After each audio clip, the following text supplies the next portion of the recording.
O cavalo de corrida puro sangue inglês entrou na minha vida há uns 130 anos atrás.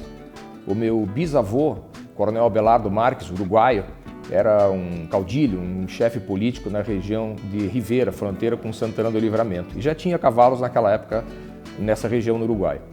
Depois o meu avô, Uribe Marques, também uruguaio, veio para Porto Alegre em 1912. Tinha cavalos lá também e veio para Curitiba em 1938. Meu pai já era adolescente, tinha 17 anos de idade quando eles vieram para Curitiba. Aqui em Curitiba, o meu avô, Uribe Marques, fundou o Estúdio Gaúcho. Foi o primeiro estúdio registrado no Jockey Club do Paraná. Meu avô morreu em 1942. Meu pai continuou com os cavalos. Ganhou o Grande Prêmio Paraná em 1944 com o Truchman, foi o terceiro Grande Prêmio Paraná da história. Conotius, Mialk e Truchman, isso. E teve ao longo da vida dele mais de 200 cavalos de corrida, sempre como proprietário.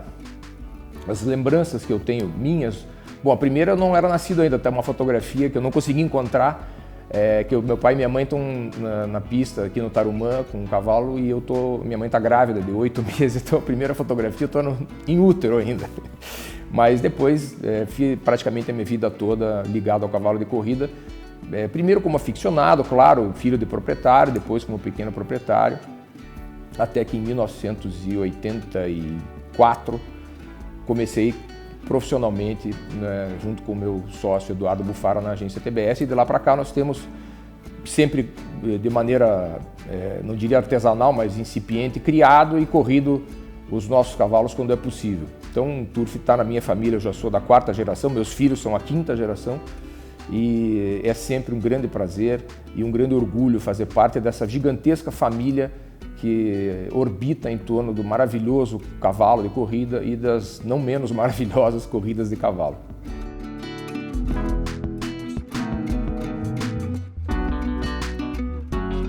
Quando eu tinha 10 anos de idade, instituiu-se aqui no Tarumã, estamos gravando em Curitiba, na cocheira do Aras Beaumont, instituiu-se aqui no Tarumã um páreo de petiços, reservado aos filhos de sócios e que, evidentemente, sabiam ou gostavam de montar cavalo. O páreo foi realizado em 300 metros, só com petiços, né, com cavalos sem raça, evidentemente, e eu disputei essa corrida com vários amigos contemporâneos meus, alguns estão no turf até hoje, outros, infelizmente, saíram do esporte.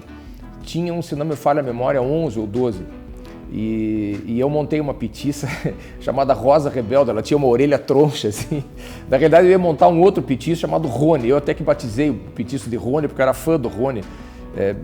Meu pai me levou na cocheira do Arajaú das Pedras em São Paulo, o Pedro Nico me colocou em cima do Rony, eu tinha 9 anos de idade e eu fiquei apaixonado pelo Rony, ganhador do Derby, na Gávea, segundo Grande Prêmio Brasil. Então quando eu ia montar nesse par de petiço, eu batizei o petiço que eu ia montar de Rony. Só que ele disparou comigo na pista, trabalhando aqui na semana da corrida, o petiço disparou comigo, ele era muito bom. E eu caí do petiço na curva, na entrada da reta final.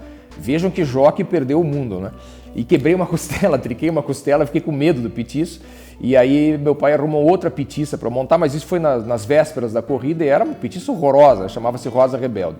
Assim mesmo eu ainda fiz 6º lugar. Não fiz 4º porque fui prejudicado na partida. O Luciano Amatuzzi, do Aras Mignon, largava por fora de mim, me deu uma fechada logo depois da partida, tive que levantar a petiça e ainda fiz 6º lugar. Isso foi em 1973. E, claro, a gente sempre acompanhou desde pequeno, eu vinha com meu pai nas corridas. Aí uma longa série de cavalos da minha infância, inesquecíveis cavalos da minha infância, como Miatã e tantos outros. Me lembro do Grande Prêmio Paraná, do Rufus e Saltanella, me lembro do Grande Prêmio Paraná do Oldac, quando foi inaugurada a iluminação do Tarumã. Inclusive nesse páreo meu pai corria o Chazir, tem uma fotografia minha com ele, pequenininho, em 1970 ou 71. E o Chazir depois correu essa prova que foi vencida pelo Abon, mas ele não se colocou. E aí segui como turfista, mirim, digamos assim. Em 1981, em janeiro de 1981, o Dino Bertoldi Neto me convidou para ser comissário de corridas. E eu fui comissário com 17 anos de idade, creio que ter sido o mais novo comissário do Jockey Club. Na gestão do presidente da comissão era o saudoso Sérgio Machado. E foi uma experiência muito legal, porque depois eu fui várias vezes comissário de corrida, fui presidente da comissão também, e é realmente um cargo dos mais espinhosos. Quando a gente acerta, ninguém elogia, e quando a gente erra, a malhação é grande. Mas não deixa de ser uma experiência. E depois, em 1982, eu fui convidado para trabalhar no Aras Inchala, em São Paulo, que era do Nagy Narras, como vocês sabem, e coordenado, comandado pelo Nelito Almeida, Manuel Justino da Almeida Neto, meu padrinho de casamento, uma pessoa muito querida, infelizmente faleceu no ano passado. Morei em São Paulo de 82 a 83, trabalhava inclusive na Cocheira 51. Do Inchala foi quando eu conheci o Gabriel Menezes, que na minha opinião foi o maior jockey que eu vi montar. E fiquei lá esse período, mais ou menos um ano, voltei para Curitiba em 1984, em maio de 1984, e aí começou, em agosto de 84, começou a minha carreira como agente, como sócio da TBS, mas isso acho que é um próximo episódio, né?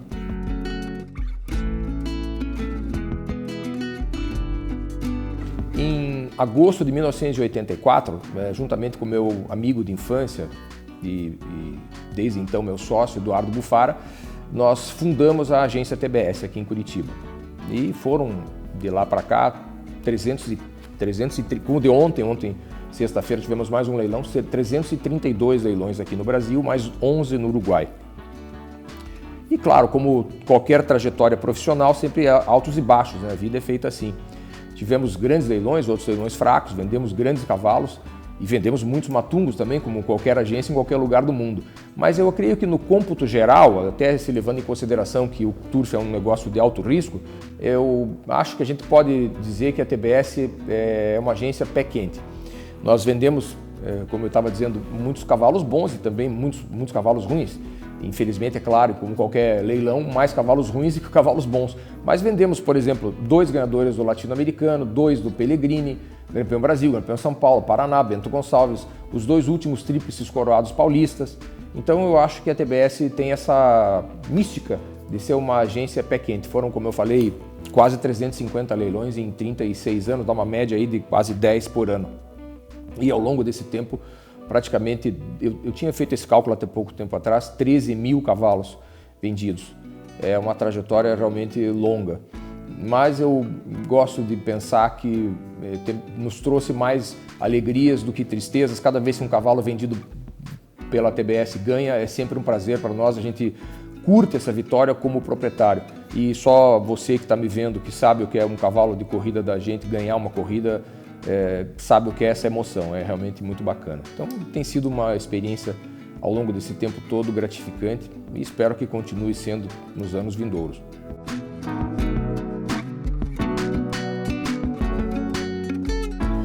Ao longo de todos esses anos, além dos leilões, que claro são a nossa principal atividade, a TBS também tem procurado atuar em outras áreas. Por exemplo, na venda e exportação de animais, que eu acho que é uma área muito importante para o turf brasileiro. A possibilidade de nós exportarmos tanto cavalos em treinamento quanto potros é ótima para o nosso mercado, porque os vendedores recebem à vista, e é ótima também porque geralmente os animais exportados alcançam um preço muito mais compensador para o proprietário. Nós temos tido a sorte de exportar cavalos brasileiros para muitos países. Nós exportamos já para 17 países cavalos nacionais e muitos deles até com bastante sucesso. Também atuamos na área de importação aí de garanhões. Nós já trouxemos uns 10 ou 12 garanhões para o Brasil, entre cavalos que vieram somente em shuttle, como por exemplo o Silent Name, que foi o primeiro cavalo da Dina Springs a ser objeto de shuttle no mundo.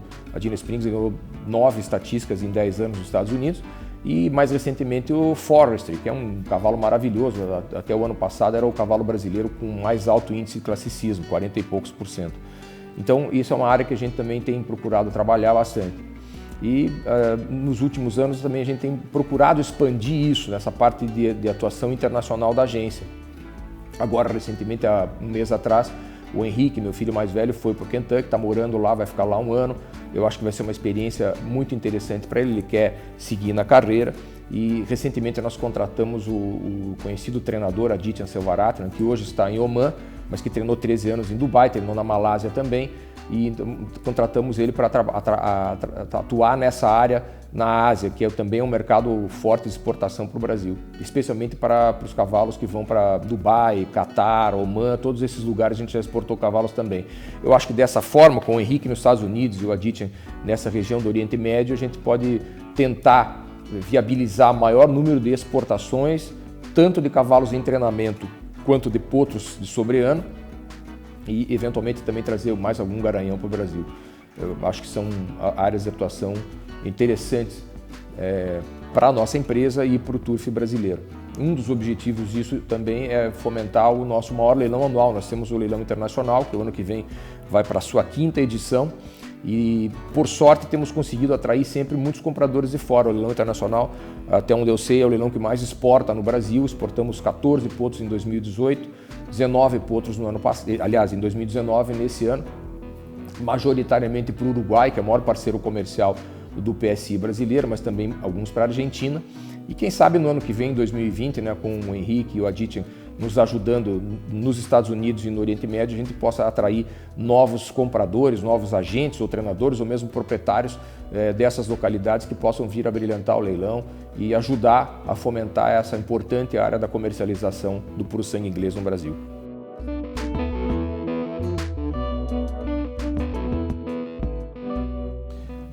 A gente que ama o cavalo de corrida e a corrida de cavalos e milita nesse esporte, seja profissionalmente como eu, ou somente por lazer e alegria, como você que está me vendo, ou a maioria dos que estão me vendo, sabe que o turf proporciona isso em doses, literalmente falando, cavalares, né? A gente tem muitas alegrias e tem, claro, algumas tristezas, como é da natureza. E emoções, sem dúvida alguma, incontáveis, porque cada vez que um cavalo da gente corre, se ele ganhar é uma alegria, se ele perder é uma tristeza, mas a emoção faz parte, pelo menos durante o percurso, até cruzar o disco. Então, nesse aspecto, o turf, o cavalo puro sangue inglês, é pródigo, ele dá isso, ele fornece isso como nenhum outro esporte que eu conheça. Então, a gente sempre está vivendo com essas possibilidades de ter alegrias e tristezas, sempre sonhando, evidentemente, com a alegria, mas algumas vezes tendo que amargar a tristeza. Meu pai sempre dizia para mim, filho, quando eu era criança, né? Depois que você crescer e tiver teus cavalos, você vai ver que quando você ganha uma, você esquece 20 que perdeu, e é a pura verdade.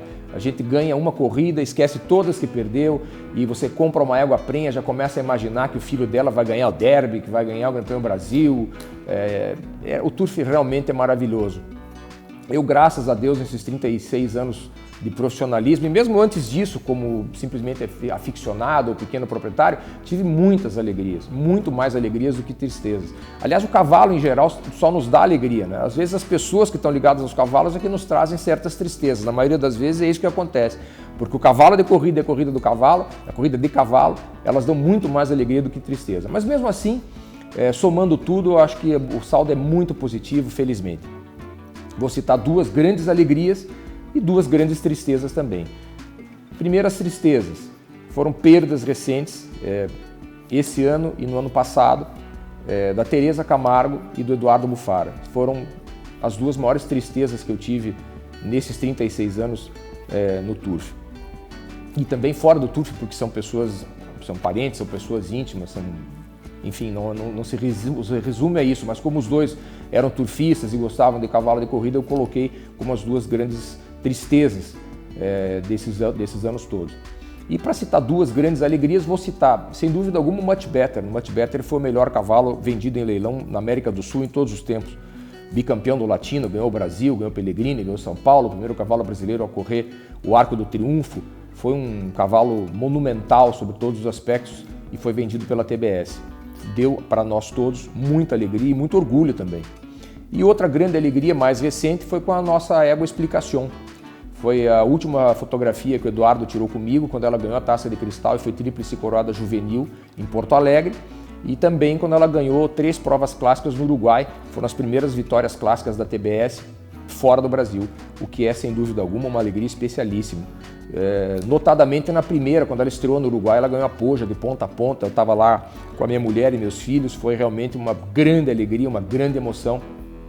E essas alegrias, emoções, também, como meu pai dizia, elas permanecem para sempre, porque o dinheiro da vitória você gasta, não faz diferença, mas o troféu que fica na estante, esse permanece a vida toda.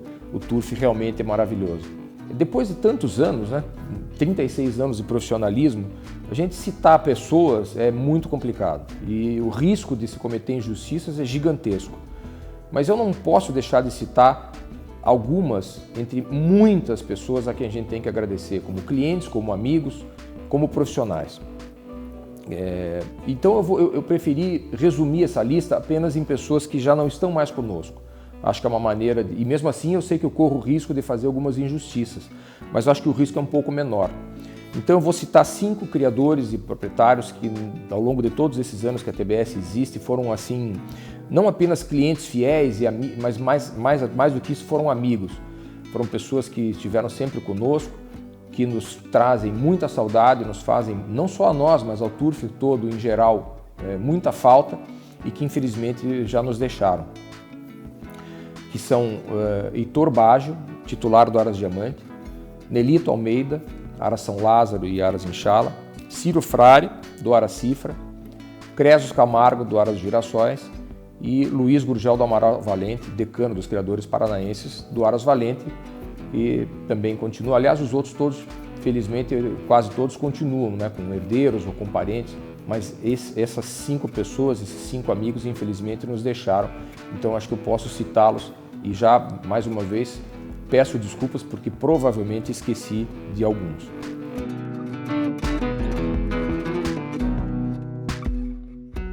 Depois de 36 anos de profissionalismo, o que não falta são histórias pitorescas, curiosas, engraçadas e até surpreendentes para a gente contar. São, evidentemente, muitas. Mas eu quero contar essa porque das que eu presenciei de muito perto, como vocês vão ver daqui a pouco, é uma das mais impressionantes e não deixa de ser também uma homenagem a você, Carlos César, que brilhantemente criou e conduz esse programa, que é uma alegria para todos nós turfistas e que não deixa de ser uma parte da memória do turf que é preservada. Essa história aconteceu em 1991, nas dependências do Aras JB Barros, quando houve uma apresentação de potros, creio que 1 mês ou 20 dias antes do leilão, que o Aras JB Barros e o Aras Xará, do nosso queridíssimo Edson Mauad, que não foi citado no quadro anterior porque ainda está, graças a Deus, vivo, mas foi feita uma apresentação de potros e coube a mim fazer a apresentação como faço até hoje.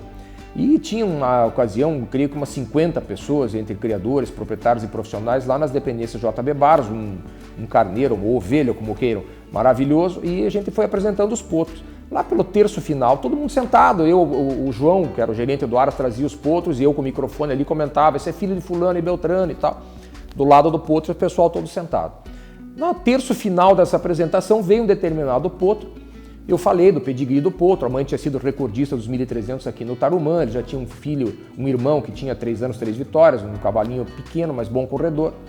E quando eu estou fazendo a apresentação final do potro, o João Carlindo levantou, foi a única pessoa que levantou em toda a apresentação, veio até o palco, o picadeiro onde estava apresentando, passou a mão na testa do potro, do meu lado, assim, 1 metro de mim, olhou para todos que estavam sentados, umas 40, essa história é de arrepiar, olhou para umas 40, 50 pessoas que estavam sentadas e disse, esse é o 6 estrelas. E esse 6 estrelas era o Much Better. Essa é uma das histórias mais impressionantes que eu tenho ao longo de todo esse tempo sobre corrida de cavalo. João Carlindo, realmente, esse era o olho clínico mesmo.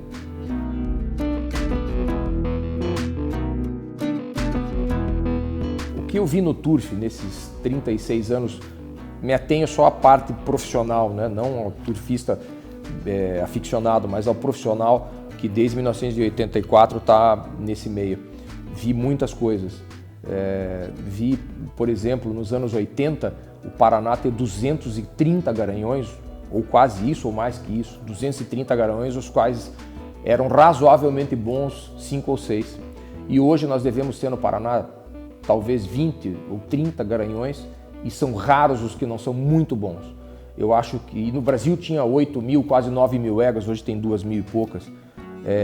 Infelizmente, nesse aspecto, a quantidade diminuiu, mas a qualidade sobressai. E esse exemplo que eu dei dos garanhões no Paraná, para mim, é fundamental. Nós tínhamos uma quantidade enorme de garanhões com péssima qualidade, hoje nós temos um número muito restrito de garanhões, mas com muito bom padrão. E os resultados estão aí, tanto nas pistas quanto nos leilões. O que eu acho que falta para o turf brasileiro, e é o que a gente vê lá fora, eu já vi corrida e leilão em quase 20 países, é profissionalização. Eu acho que é isso que falta para o nosso turf. Basta a gente ver o exemplo do Uruguai, que é um país que tem a população do tamanho de Curitiba e que tem prêmios infinitamente melhores do que os nossos, tem facilidades de exportação inigualáveis perto da gente. A mesma coisa se aplica à Argentina, que é um país infinitamente mais pobre que o Brasil. Eu acho que o segredo disso mora na profissionalização. Eu estive em 1990 em Gulfstream Park, em Miami, um hipódromo que tinha uma arquibancada enorme e uma pista, e cocheiras, nada mais do que isso.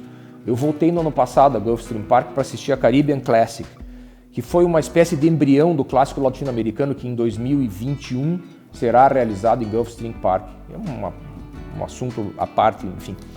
O Gulfstream Park virou uma Disneylândia, é uma monstruosidade.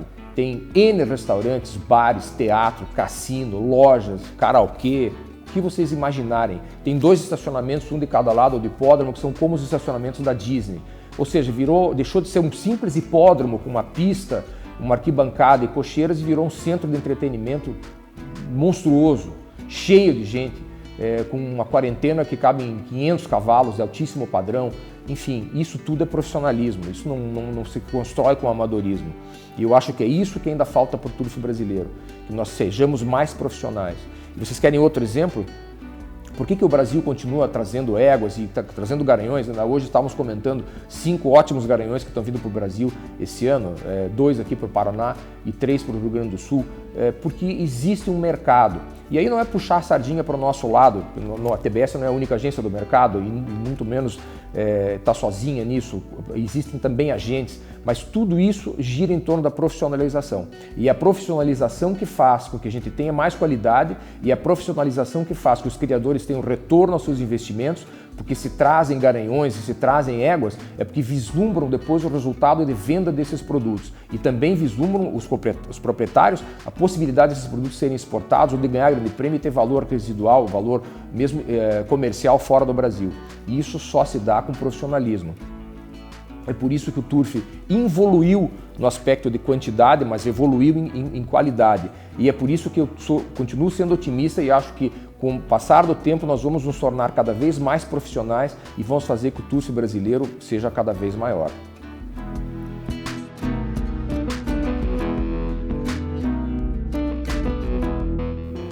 A minha mensagem final é de otimismo mais uma vez.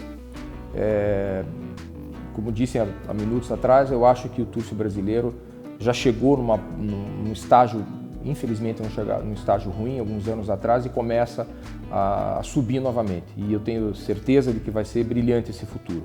É uma mensagem de otimismo e, bom, a TBS e seus associados comprou somente no mês de junho 4 éguas de cria.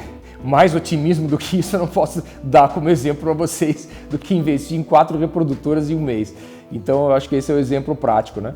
Eu quero agradecer a você, Carlos César, pela oportunidade, quero agradecer a você, a cada um de vocês que está me assistindo pela paciência e quero, claro, evidentemente, externar também um agradecimento geral aos inúmeros, incontáveis criadores, proprietários, profissionais com os quais a gente trabalhou ao longo desses 36 anos.